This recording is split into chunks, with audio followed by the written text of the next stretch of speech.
Salut à tous, bon, quelques mots aujourd'hui pour parler de quelques pensées qui me sont venues récemment. Bon, j'en ai eu pas mal ces derniers temps, étant donné que les événements dans ma vie se sont un petit peu bousculés. Ça mène toujours de grandes compréhensions, ou de grandes réflexions, enfin je sais pas. En tout cas, je viens partager avec vous des choses qui me semblent importantes de bien clarifier. Notamment, donc déjà, par rapport à cette notion de karma que certains se trimballent encore, qui consiste à voir les événements difficiles dans la vie comme des punitions, comme des épreuves, comme comment on pourrait dire ça, oui, comme si le ciel, en fait, l'univers nous tendait des pièges et nous mettait voilà, à éprouver certaines choses pour voir si on est solide ou pas. Voilà, il y a ces notions-là, et puis je pense que la plus dommageable de toutes, c'est de croire que, de voir le karma, ce qu'on appelle le karma, comme une punition. Voilà. Euh, Ce qu'on appelle la loi du karma, c'est tout simplement la loi de retour. Hein. C'est ce que tu sèmes, tu le récoltes. Ça veut dire simplement que cette loi nous permet d'aller examiner et de voir si ce que l'on fait en action, si ce que l'on crée par la pensée, si ce que l'on crée à travers nos émotions est juste et bon. Et c'est pour ça qu'il y a un retour. Ça nous permet de vérifier si, voilà, si les choses vont dans le bon sens. Si ça ne va pas dans le bon sens, si la récolte n'est pas bonne, eh bien tout simplement, ça nous invite à aller voir à quel endroit on s'est planté, à quel endroit on s'est trompé, à quel endroit on n'a pas mis l'énergie qu'il fallait. Et ça nous invite à rectifier nos erreurs. Simplement rectifier nos erreurs. Seulement voilà, ça je pense qu'au départ c'était ok, on le savait et ça marchait très bien. Mais plus notre ego s'est renforcé, plus on lui a donné de crédit, plus on lui a fait confiance à un certain niveau pour qu'il gère nos vies, pour qu'il nous donne ce dont on avait besoin, etc. etc. Plus lui, comme pour tout le reste du reste, il s'est réapproprié cette loi. Et finalement, c'est devenu une punition. Si tu n'es pas gentil, on te punit. Si tu récoltes ceci dans cette vie, c'est parce que tu as été méchant. Il a rajouté cette notion de bien et de mal, de gentil, de pas gentil. Et il insiste bien en disant que de toute façon, ce que tu as fait, c'est peut-être pas pardonnable, c'est peut-être pas rectifiable, simplement il faut payer. Il faut payer parce que c'est tellement inconfortable de penser qu'on a été méchant, qu'on a été mauvais, qu'on n'a pas fait ceci, qu'on va dans ce sens de payer sa dette. Et ça l'arrange bien. Ça l'arrange bien pourquoi? Parce que s'il y a une dette à payer, ben pour lui, ça signifie tout simplement que ce qui s'est passé avant était une réalité. S'il y a une réalité avant, ça veut dire que l'ego existe. S'il existe, donc c'est normal qu'il y ait une suite de dettes à payer, etc. etc. J'espère que c'est clair ce que je raconte, mais disons que dans l'idée, il se sert de cette loi, de ce retour, pour mettre sa petite histoire à lui et nous signifier que de toute façon, il y a bien une continuité de vie en vie et que ces vies ont une certaine réalité puisqu'on doit les payer. si c'est pas bon. L'ego cherchera toujours à vérifier qu'il existe vraiment, que l'histoire, entre guillemets, est bien réelle, que la personnalité qui a vécu cette histoire est bien réelle. C'est ça, l'ego. Et si ce n'était pas réel, ça le mettrait bien, bien à mal, puisque forcément, nous, on pourrait penser que toutes nos histoires, nos personnalités, finalement, c'est comme dans les films, c'est juste des rôles. C'est pas son intérêt. Son intérêt à lui, c'est de nous maintenir dans la peur, de nous maintenir dans la séparation, puisque c'est pour ça qu'il est créé, qu'il a été créé. C'est pour nous faire expérimenter la séparation et que l'on puisse se créer une individualité ou vivre des choses en tant qu'être unique. Mais lorsqu'on lui donne trop de pouvoir, lorsqu'on lui a donné trop de pouvoir, bien entendu, ça a fini par générer des choses, comment on pourrait dire, un mouvement très puissant de création limitative pour nous maintenir dans l'illusion de ce que l'on vit, dans l'illusion que tous ces rôles qu'on emprunte dans nos vies sont réels, que tout ce qui nous fait souffrir est réel.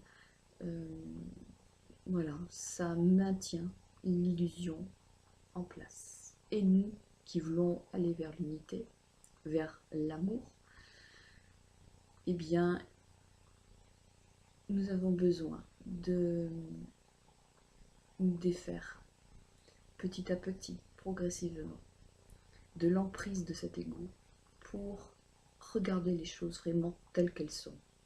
C'est-à-dire que, ben voilà, on vit des rôles, on prend un manteau, on prend une personnalité, on va nourrir cette personnalité parce qu'on a des choses à apprendre à travers l'expérience physique en tant qu'humain. Je crois que c'est vraiment primordial, très important de reconnaître l'illusion de ces rôles, sans pour autant nier ce que l'on est au sein de ces rôles. C'est-à-dire que à chaque fois que l'on emprunte une histoire, qu'on crée une histoire, qu'on vit une vie, on apprend certaines choses et on a l'opportunité de rectifier nos erreurs. On a l'opportunité d'apprendre de nouvelles choses et on a l'opportunité de faire de plus en plus de place à la lumière, à l'amour et à la conviction. C'est même plus qu'une conviction, mais je ne sais pas comment l'exprimer, que nous sommes divins et que c'est ce divin, vraiment ce divin en nous qui est éternel, qui est réel, que tout le reste c'est juste un scénario qui est mis en place par nous, par notre groupe d'âmes avec lequel on a l'habitude de bosser, on va dire ça comme ça, de travailler nos scénarios, de mettre en place des choses, etc. Donc on est toujours les mêmes groupes d'âmes avec qui on fait tout ce théâtre, si je puis dire, on met tout ça en place, voilà.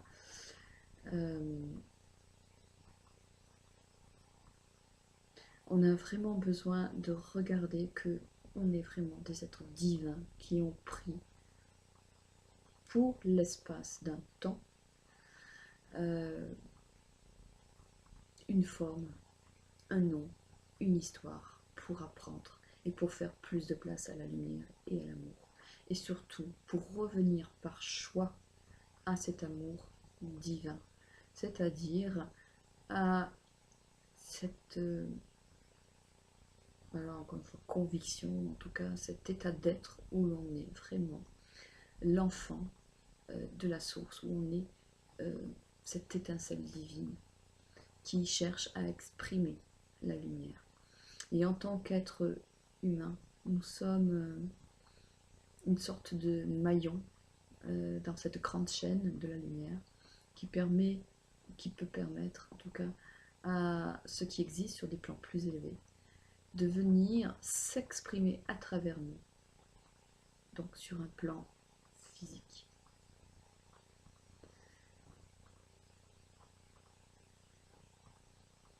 Ce que je peux ajouter aussi, c'est que par rapport à la loi de retour, ce que l'on sème, on le récolte. Quand on fait une mauvaise récolte,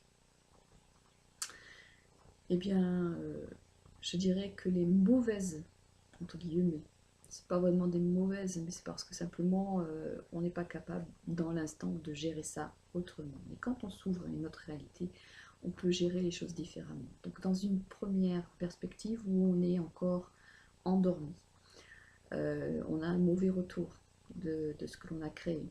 On a le choix dans comment on va prendre ça. On peut très bien nier, on peut très bien jouer à l'autruche, se mettre la tête dans le sable, on peut très bien rouspéter, râler, lutter contre, ou on peut aussi fuir, éviter ce qui est là.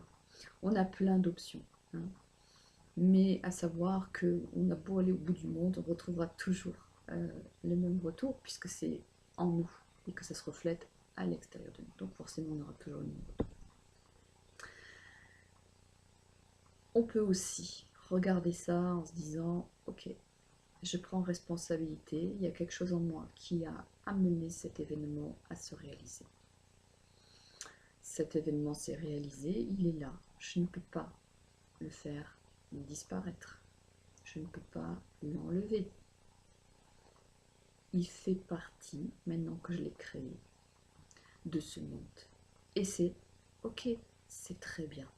C'est très bien parce que dans ce monde, tout est parfait. Parce qu'il y a derrière chaque chose cette force d'amour qui cherche toujours à nous aider à trouver la meilleure expression possible. Donc c'est là, je ne lutte pas contre. Et je fais tout ce qu'il faut pour lâcher prise. Il y a plein de techniques de lâcher prise. On peut faire du EFT, on peut travailler avec différentes méthodes, hein, des méthodes de lâcher prise. Il y a plein de personnes qui ont mis des méthodes intéressantes sur pied, on va dire, et d'une simplicité hallucinante.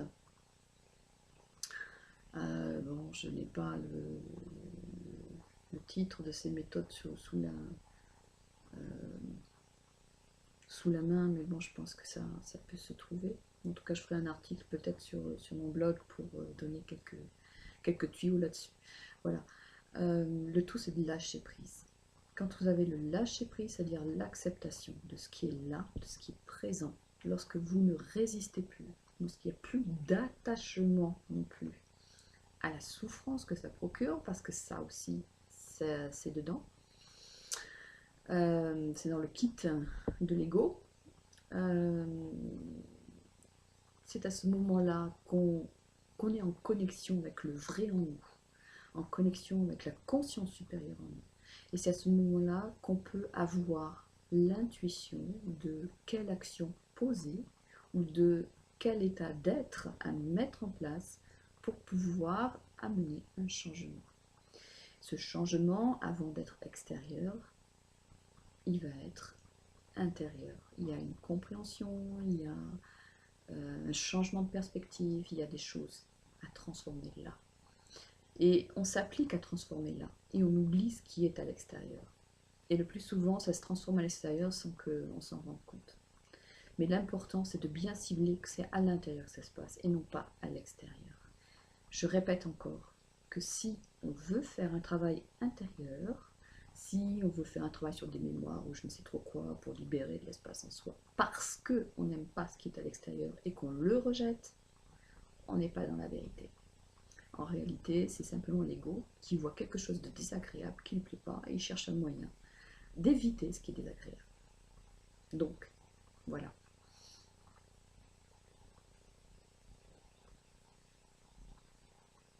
Il y a beaucoup de lâcher prise à faire dans tout ça. Il y a beaucoup d'acceptation et d'amour inconditionnel. Amour inconditionnel pour tout ce qui est autour de nous. Amour inconditionnel, ça veut dire que même si je ne suis pas d'accord, J'accepte ce qui est là. J'accepte ce qui est là et j'accepte d'apprendre ce qui est là. Et je me donne le temps qu'il faut pour apprendre de ce qui est là. Ensuite, je pose un acte. Voilà, ça c'est la première chose. Donc cette loi de retour est très importante et il faut la sortir du contexte où l'ego l'a mis, du contexte où comment on pourrait dire, certains mouvements spirituels l'ont mis aussi, puisque certains mouvements spirituels et certaines personnes qui ont propagé ces mouvements, étant très inspirés par l'ego aussi, ont ajouté cette notion de punition, en fait, derrière. Il n'y a pas de punition. Ça n'a jamais existé. On est là pour apprendre à devenir des divinités en action, sur Terre. Donc, à avoir une autoconscience, c'est ce qu'on a demandé. C'est pour ça qu'on a le libre arbitre, c'est pour pouvoir dire un jour, ok, c'est bon, je suis suffisamment expérimenté de ce côté-là, j'ai fait le tour, j'ai construit plein de belles qualités par rapport à toutes ces expériences du passé, même si c'était souffrant. En parallèle, j'ai construit de belles qualités, j'ai des dons. Aujourd'hui, je choisis de les mettre au service du divin, de l'amour en moi et de l'amour pour les autres. Je mets tout ça en place.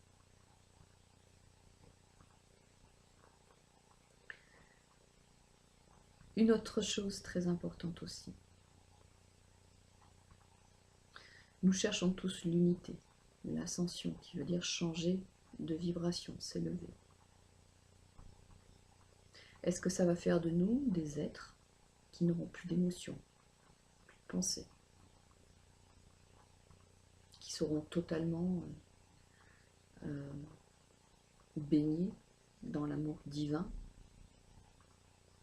alors qu'on fait une expérience physique sur le plan planétaire? Personnellement, je crois pas. Je crois pas du tout. On a une double nature, une nature humaine et une nature divine. C'est ça, la dualité, on peut faire l'expérience des deux.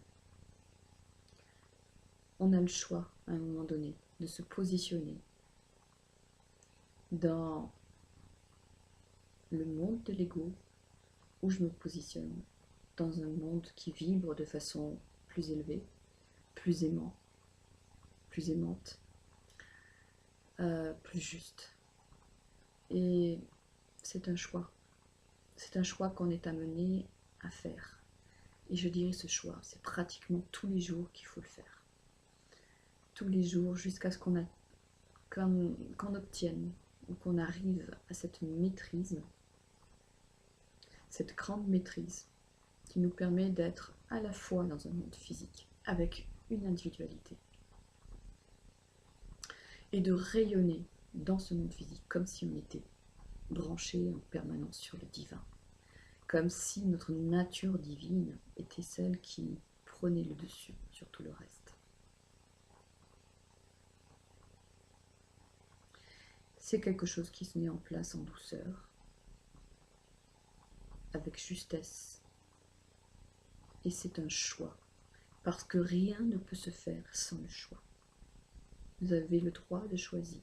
Est-ce que je veux fonctionner à partir de l'ego, c'est-à-dire avec toutes mes limitations, mes systèmes de défense, avec la séparation, voir dans l'autre un ennemi, voir dans les événements un ennemi, et puis le système de défense de l'ego, finalement, c'est le meilleur système, c'est l'attaque, hein, c'est ce qu'il dit, hein, pour se prémunir de toute chose, je vais d'abord attaquer, ça c'est l'ego, j'attaque. Ou je préfère regarder les choses et voir ce qui m'arrive à travers les yeux de l'âme, qui elle nous relie à notre nature spirituelle, à notre nature divine, et qui voit dans toute chose que de l'amour, que de l'unité, qu'une force qui cherche à activer en nous des perspectives qui vont nous amener vers plus de joie, plus d'amour, plus de compréhension, plus de compassion. Compassion, pardon, lâcher prise, Tout ça, ça veut dire la même chose, hein, pardon. Le pardon, pour moi, c'est ok, simplement ok.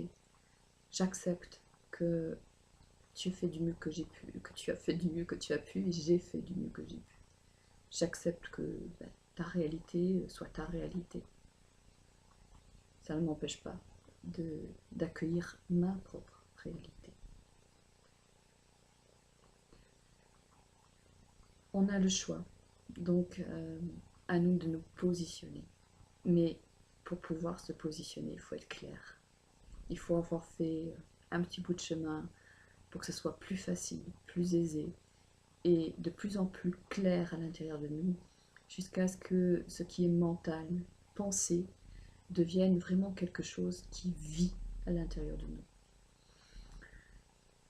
C'est tout ce travail de développement personnel, tout ce travail de compréhension, de gestion des émotions, de rétablissement de la vérité au niveau de nos pensées, de notre mental, de notre esprit. Tout ce travail-là nous conduit à ça, à la maîtrise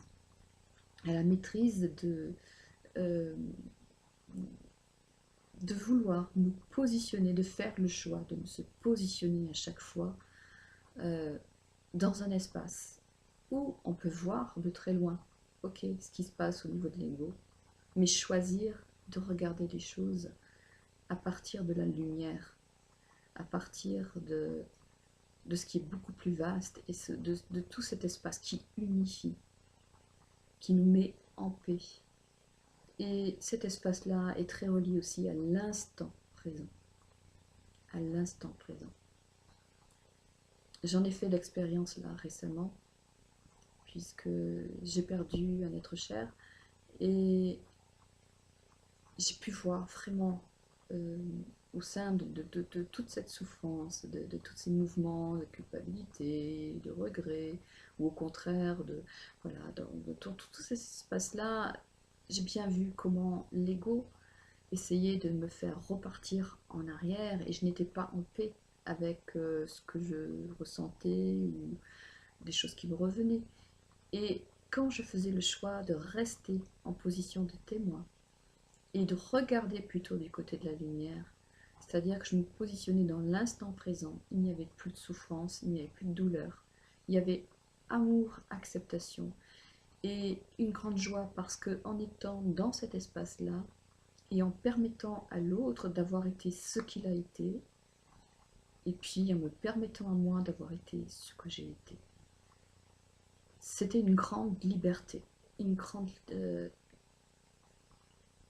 liberté, je ne sais pas comment dire, mais un grand espace d'amour.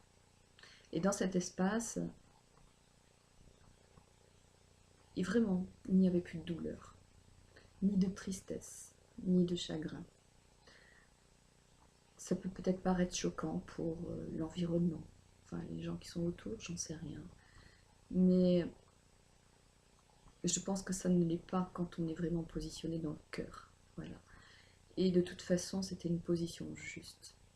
Est-ce que ça m'a empêché d'avoir des émotions, d'en avoir encore? Non. Je regarde ce qu'elles me disent et je reviens à l'espace que j'ai choisi d'habiter.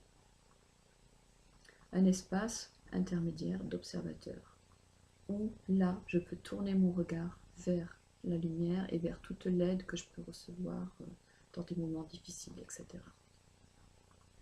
Encore une fois, c'est un choix. C'est un choix. On peut choisir la séparation, ou on peut choisir l'unité. Mais pour pouvoir choisir entre les deux, il faut se positionner dans cet espace d'observation. Dans cet espace où on est à la fois humain et divin, où on a ces deux aspects en nous et on choisit d'être un humain plus divin qu'un humain tout simplement séparé du tout. Enfin, c'est comme ça que moi je vois les choses.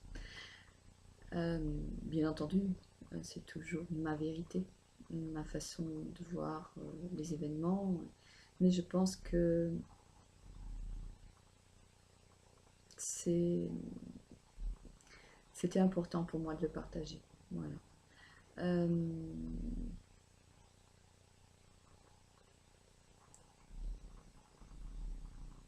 L'amour est partout. L'amour, c'est vraiment ce qui remplit tous les espaces. Il n'y en a pas, je sais pas, je ne connais pas la mesure la plus petite, mais il n'y a rien sans cette énergie-là. C'est à nous de choisir, encore une fois, de faire le choix, de voir où l'amour, enfin d'ouvrir les yeux et de voir là que l'amour est de partout. L'unité nous arrive quand on choisit de voir la lumière derrière toute chose, derrière tous les rôles que les êtres ont joués autour de nous, la lumière derrière le rôle que nous, on a décidé et on a choisi de porter. De voir la lumière derrière tout événement, même si on ne le comprend pas tout de suite, même si c'est pas très clair, c'est un choix. Je sais qu'il y a de la lumière là derrière, que la perspective de la source est juste, et même si je ne comprends pas, je suis ok avec ça, et je fais de mon mieux, et les autres font de leur mieux, et ce monde, finalement, quand je le regarde avec des yeux d'amour, eh bien peut-être qu'il ne va pas si mal que ça. Salut, à bientôt.